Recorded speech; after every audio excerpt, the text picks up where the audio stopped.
Lalaking umiinom ng asul na tableta. Bigla siyang nakaramdam ng pagkahilo. Inabot niya at hinawakan ang poste ng signal. Ang poste ng signal ay direktang na-deform niya. Tapos sumakay na siya sa bus. Tingnan mo, walang pangalan ang gamot na ito. Sinubukan niyang kunin ang armrest ng sasakyan. Pero kahit anong pilit mo, ang handrail ay hindi nagbago sa lahat. Akala ng lalaki ay ilusyon lang iyon. Biglang nagkaroon ng car accident sa bus. Napuno ng usok ang sasakyan. Nagsimulang gumapang palabas ang mga tao. Umakyat din ang lalaki, ngunit natuklasan niya na ang kanyang bagong kinita na pera ay nasa kotse. Bumalik siya ulit sa sasakyan. Sa kabutihang palad ay natagpuan niya ang pera pabalik. Nang malapit na siyang lumabas, may gusto ng tulong mo. Nataranta ang lalaki. Ang sasakyan ay sisabog anumang oras. Ang pagligtas sa kanila ay maaaring ilagay sa panganib ang iyong sarili. Ngunit nagpasya pa rin siyang iligtas sila. Humakbang ang lalaki. Natagpuan ang ina ng dalaga na nakaipit sa ilalim ng upuan. Sinubukan niyang ilipat ang upuan. Ngunit hindi siya sapat na malakas. Biglang may sumabog. Ang kanyang pera ay nahulog sa lupa. Nagsimula pa itong masunog. Bigla niyang nakita ang bote ng gamot. Naisip ni Zhang Yixan ang kapangyarihan ng tableta. Naglabas siya ng pill. Pagkatapos ay ipasok ito sa iyong bibig. Ang pamilyar na pakiramdam ng pagkahilo. Gusto niyang subukan ang kapangyarihan ng tableta. Umupo na siya sa upuan niya sa kotse. Umabot at humawak sa upuan. Binunot niya talaga lahat ng tornilyo. Pagkatapos ay nailigtas niya ang mag-ina. Bigla niyang naalala na nasa sasakyan pa ang pera niya. Gusto niyang bumalik ulit, ngunit biglang sumabog ang sasakyan. Zisha pala ang pangalan ng lalaking ito. Nasa krisis siya, dahil walang pera ang pamilya. Hindi man lang siya nakapagbayad ng renta. Gusto siyang hiwalayan ng kanyang asawa. Nasa rebellious phase na naman ang dalaga. Ang pera ay palaging kailangan sa buhay. Kaya naman naging drug tester si Zisha.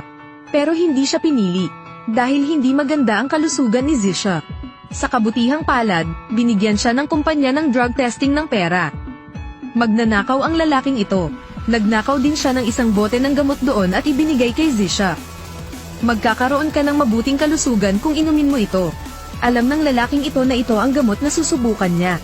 Sa oras na ito ay nasa maliit na restaurant si Zisha. Umalis siya pagkatapos iligtas ang mga tao. Hindi nagtagal ay lumabas na ito sa balita. Pero madumi ang mukha niya. Walang makakakilala sa kanya. Ang sabi ng pulis ay malaki ang pabuya para sa mabait na taong iyon.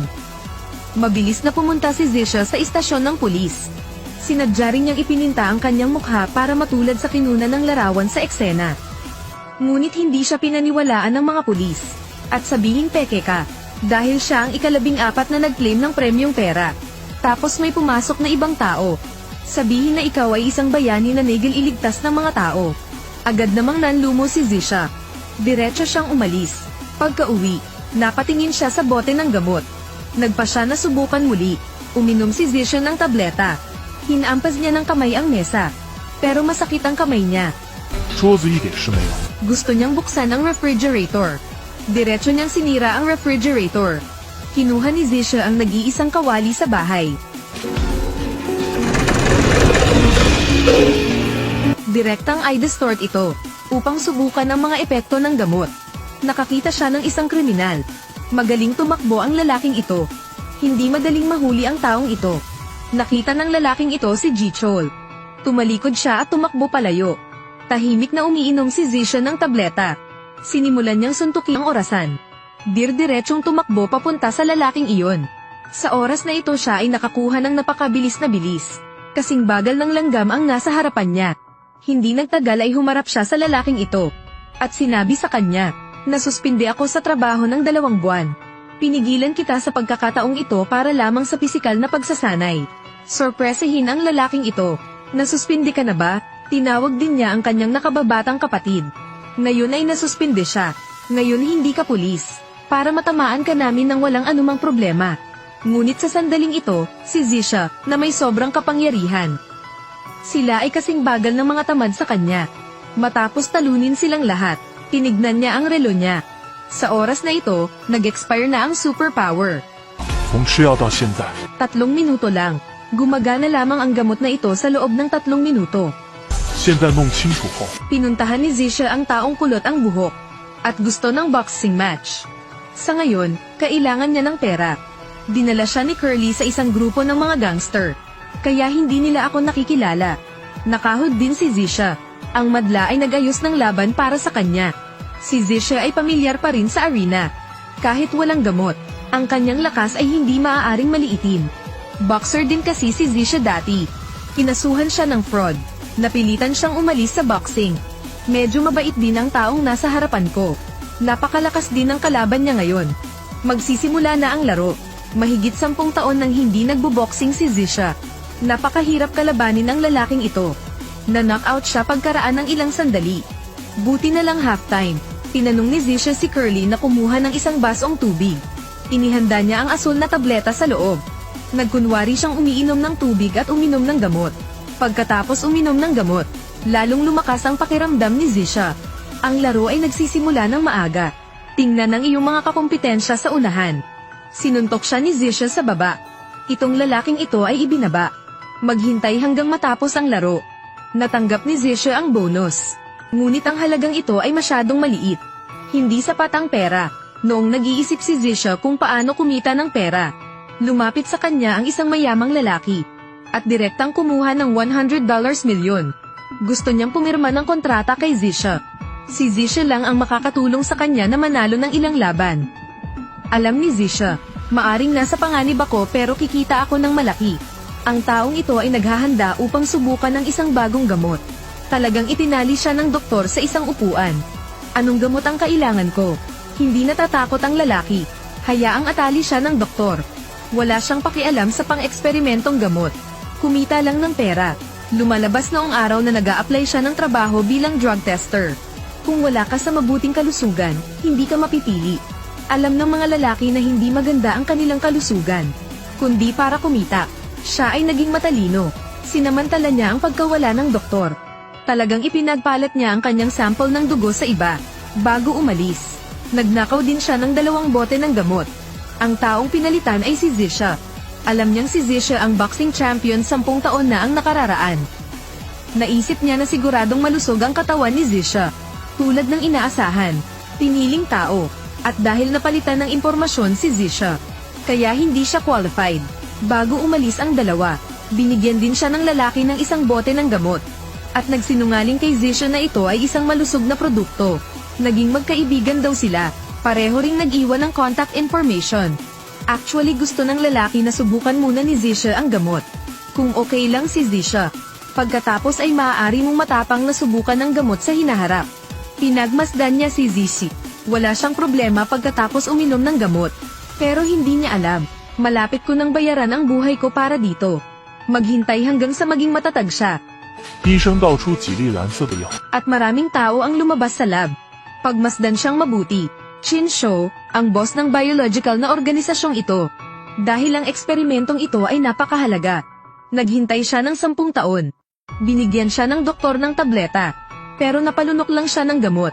Bigla kong naramdaman na sumakit ang ulo ko. Kumpanya ng sertipikasyon ng supply ng kuryente. Lungsod. At ngayon sa labas, binabantayan nila ang pisikal na kondisyon ng lalaki. Biglang bamuukol ang kanyang mga daluyan ng dugo. Ang kanyang halaga ay nagsimulang tumaas ng husto. Kaya naman sobrang init ng puso ko. Nanginginig siya. Parang may nagmamay-ari sa akin. Kapag siya ay nahihirapan, direkta nitong sinira ang lock. Maya-maya ay tumigil na siya sa paggalaw. Pumasok si Tan Thursday. Napatingin siya sa taong ito. Sa oras na ito, naging asul ang mga daluyan ng dugo sa buong katawan ng lalaking ito.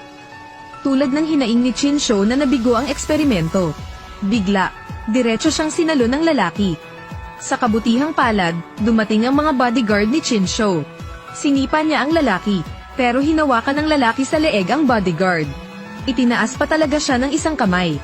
Tinulak lang siya. Akmang lalakad na ang lalaki patungo sa doktor.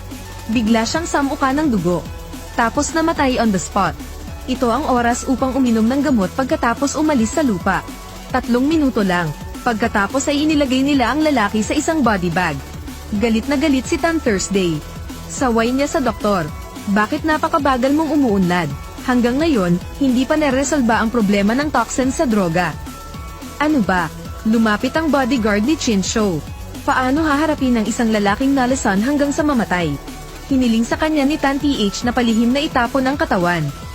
Kung alam ng pulis ang tungkol dito, ang pananaliksik sa droga ay tumatagal ng mas maraming oras. Gusto niyang gumawa ng karagdagang mga eksperimento. Ngunit hindi nakinig si Tando sa payo ng doktor. Hiniling niya sa kanyang mga tauhan na harapin ito. Hayaan siyang humanap ng paraan para maibalik ang kanyang katawan. Sa ganitong paraan lang, upang malutas ang problema ng toxicity ng droga sa lalong madaling panahon. Hindi pa nila alam, sa oras na ito, umasa si Zisha sa gamot upang makakuha ng malaking lakas. Masasabing hindi pa ito tapos. Uminom si Zisha ng asul na tableta. Laking gulat niya, matapos inumin ang gamot na ito. Maaari kang magkaroon ng mga superpower sa loob ng 3 minuto. Kaya nagsimulang magsanay si Zisha ng black boxing. Manalo ng kampyonato sa bawat laban sa underground ring. Ito rin ang naging dahilan para madiskubre siya ng kanyang big boss. Pumirma ng kontrata ang mayayaman kay Zisha. Sa tuwing mananalo siya, magkakaroon ng higit pang mga bonus. Kaya kumikita si Zisha. Kailangan niya ng maraming pera. Naging drug tester siya, since nakuha niya yung blue potion. Malaki na ang kinita niya. Sa oras na ito, dinala ng mga tauhan ni Tan Thursday ang bangkay. Maging handa upang harapin ito. Ngunit sa daan ay naaksidente siya sa sasakyan. Maraming tao sa paligid. Bumaba ng sasakyan ang lalaki. Pagkatapos ay buksan ang bolt. Gusto niyang burahin ang mga bakas. 并且把脸也给弄得面目全非。 Pagkatapos ay lumayo siya. Ayaw niyang malaman ng mga pulis ang pagkakakilanlan ng bangkay. Hindi pa rin alam ng mga manunood kung ano ang nangyayari. Lumapit ang isang lalaki sa trunk ng sasakyan para tingnan. Matapos makita ang katawan sa loob, halos maihi ang lalaking ito sa takot. Sa oras na ito, nilagdaan ang Zisha News. Ito ay naging isang sikat na kaganapan sa buong Korea. Dahil 10 taon na ang nakalipas. Nahuli si Zisha na nanloloko. Kaya naman napilitan akong magretiro sa mundo ng boxing. Sa katunayan, siya ay nasaktan. Ngayon ay bumalik na siya. Walang naniniwala na mayroon pa rin siyang lakas tulad ng dati. Ang kanyang pinakaunang laro pagkatapos mapirmahan. Magsisimula na. Pinuri pa siya ng host. Kung hindi matalo si Zisha sa loob ng 3 round, siya ay magsasahimpapawid ng live at kakain ng 20 libra ng karne. Lalong mayabang ang kalaban ni Zisha. Sinabi niya na ang isang suntok ay magdadala kay Jichol sa hari. Kaya niyang talunin ang kampyon ng 10 taon na ang nakakaraan. Sobrang satisfied din. Magsisimula na ang kanilang laro. Kung tutuusin, matagal nang nag-ehersisyo si Zisha. Isa pa, mas matanda siya. Nagpupumiglas siya sa lalaking nasa harapan niya. Ang hirap talaga. Mabilis siyang ibinaba. Ngunit nagpatuloy siya hanggang sa halftime. Ito na ang kanyang pagkakataon. Nagbuo ang audience sa stand. Hinahamak siya ng lahat. Hiniling ni Zisha kay Curly na kumuha ng sarili niyang baso ng tubig. Hindi naman ganoon kaliit sa loob. Ang asul na gayuma ang una niyang niligpit. Magandang produkto. Calligraphy. Tumayo si Zisha. Nasa harapan ko ang lahat ngayon. Ang lahat ay dahan-daang nangyayari. Ikaw lang ang normal. Panuuri ng iyong mga kalaban na dumaan. Patuloy na walang katapusan. Gyeonggi District Electrical Equipment Manpower.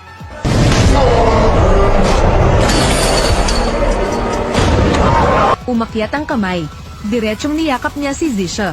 Pero parang may hawak siyang bukol na bakal. Kahit anong pilit ko, hindi ko siya kayang pigilan. Hinawakan ni Zisha ang kanyang buhok. Mukhang natakot ang lalaking ito. Pakiramdam ni Zisha ay masyado siyang halata.